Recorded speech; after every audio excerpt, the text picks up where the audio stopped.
Assalamualaikum warahmatullahi wabarakatuh. Saya akan menjawab soal UTS APSI. Saya akan menjawab soal nomor 1. Ada 4 bagian.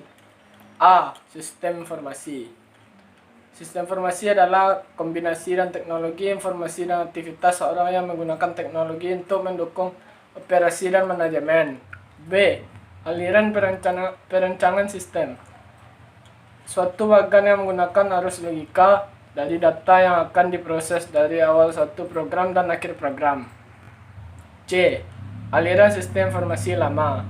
Adanya beberapa hal yang membuat sistem tidak langsung. D. Aliran sistem informasi baru.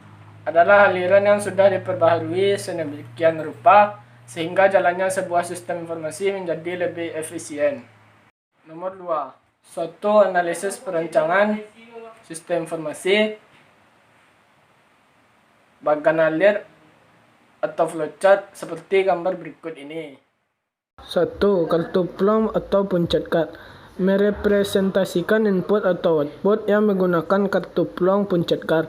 2. Untuk merepresentasikan dokumen input dan output untuk proses manual, mekanik atau komputer.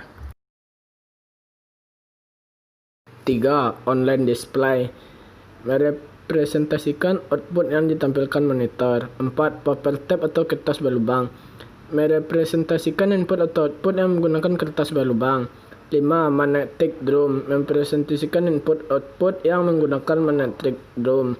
6. Hard disk merepresentasikan input atau output yang menggunakan hard disk. 7. Pengurutan offline merepresentasikan proses pengurutan data di luar proses komputer. 8. Pengurutan offline merepresentasikan proses pengurutan data di luar proses komputer. 9. Keyboard menunjukkan input offline dengan menggunakan keyboard. 10. Operasi luar digunakan untuk proses yang dilakukan di luar proses operasi komputer. 11. Pita kontrol untuk merepresentasikan penggunaan pita kontrol. Control tab dalam bed, control bed processing. 12. Offline connector merepresentasikan penghubung dengan bagian pada halaman yang sama. 13. Konektor merepresentasikan penghubung dengan bagian lain pada halaman yang sama. 14. Magnetic tape merepresentasikan input atau output yang menggunakan pita magnetik. 15. Disket merepresentasikan input atau output yang menggunakan disket. 16. Proses menunjukkan kegiatan proses dari operasi program komputer. 17. Operasi luar digunakan untuk proses yang dilakukan di luar proses operasi komputer. 18. Kegiatan manual untuk mempresentasikan kegiatan manual. 19. Directional flow atau garis alir menunjukkan arus dari suatu proses. 20. Penjelasan menunjukkan penjelasan dari suatu proses ke proses lainnya. Nomor 3. Langkah-langkah seorang analis untuk membuat aliran sistem informasi. 1. Perencanaan. Perencanaan adalah membuat sebuah rencana yang berkaitan dengan proyek sistem informasi. Kalau kita ingin membangun rumah, maka kita akan melakukan perencanaan bagaimana pondasinya, bagaimana struktur bangunannya, mau memakai material apa saja, apa warna dindingnya, tak ketinggalan pula merencanakan anggaran budget yang harus kita keluarkan. Langkah kedua adalah analisa. Analisa adalah menganalisa workflow sistem informasi yang sedang berjalan dan mengidentifikasi apakah workflow telah efisien dan sesuai standar tertentu. Langkah ketiga adalah desain. Desain adalah langkah yang sangat penting dalam siklus SDLC, karena langkah ini menentukan fondasi sistem informasi. Kesalahan dalam desain dapat menimbulkan hambatan bahkan kegagalan proyek. Ada 2 jenis desain yang dibuat di langkah, yaitu desain proses bisnis dan desain pemrograman. 1. Desain proses bisnis dan 2. desain pemrograman. Langkah keempat adalah pengembangan. Pekerjaan yang dilakukan di tahapan pengembangan development adalah pemrograman. Pemrograman adalah pekerjaan menulis program komputer dengan bahasa pemrograman berdasarkan algoritma dan logika tertentu. Orang disebut adalah programmer. Langkah kelima adalah testing. Testing adalah proses yang dibuat sedemikian rupa untuk mengidentifikasi ketidaksesuaian hasil sebuah sistem informasi dengan hasil yang diharapkan. 6.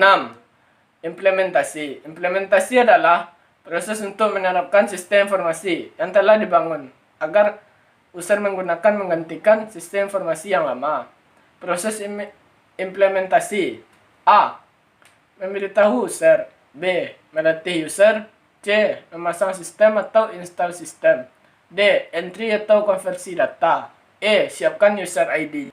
Langkah ketujuh, pengoperasian dan pemeliharaan. Langkah paling akhir adalah pengoperasian dan pemeliharaan. Selama sistem informasi beroperasi, terdapat beberapa pekerjaan rutin yang perlu dilakukan terhadap sistem informasi, antara lain: A. Sistem maintenance. B. Backup dan recovery. C. Data archive. Nomor 4. Buatlah sebuah aliran sistem informasi pada sebuah toko ABC, seperti narasi berikut ini. Pada sebuah toko tersebut terdapat 5 entiti. Pertama, pelanggan. 2 karyawan, 3 kasir, 4 bagian gudang, 5 pimpinan. Adapun transaksi sebagai berikut. Pelanggan datang ke toko dan memesan barang yang telah disiapkan pada secari kertas berupa rincian barang-barang yang diberikan kepada karyawan. Kemudian karyawan memberikan list permintaannya kepada bagian gudang. Selanjutnya bagian gudang menyiapkan barang pesanannya, kemudian memberikan list barang yang telah dipesan kepada kasir, dan kasir membuat struk pembelian barang tersebut. Dan pelanggan melakukan pembayaran dan memperoleh struk pembayaran dengan lunas. Selanjutnya pelanggan memperoleh barang pesanan dan kasir melakukan rekap penjualan. Lalu pimpinan menerima laporan penjualan yang diserahkan oleh kasir.